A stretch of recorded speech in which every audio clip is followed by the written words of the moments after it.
Let me ask you this hypothetical question. A healthy 30-year-old young man has a good job, makes a good living, but decides, you know what, I'm not going to spend $200 or $300 a month for health insurance because I'm healthy, I don't need it. But, you know, something terrible happens, all of a sudden he needs it. Who's going to pay for if he goes into a coma, for example? Who pays for that? In a society that you accept welfareism and socialism, he expects the government to take care of him. What do you want? But what he should do is whatever he wants to do and assume responsibility for himself. My advice to him would have a major medical policy, but not before. But he doesn't have that. He doesn't have it, and he needs intensive care for 6 months. Who pays? That's what freedom is all about, taking your own risk. This whole idea that you have to prepare and take care of everybody.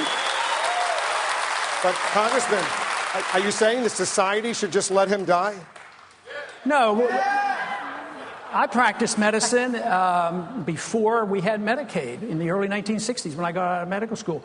I practiced at Santa Rosa Hospital in San Antonio, and the churches took care of him. We never turned anybody away from the hospital, and we've given up on this whole concept that we might take care of ourselves, assume responsibility for ourselves, our neighbors, our friends, our churches would do it. This whole idea, that's the reason the cost is so high.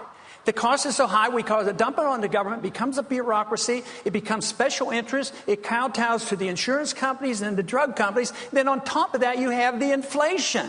The inflation devalues the dollar. We have lack of competition. There's no competition in medicine. Everybody's protected by licensing. We should actually legalize alternative health care, allow people to practice what they want.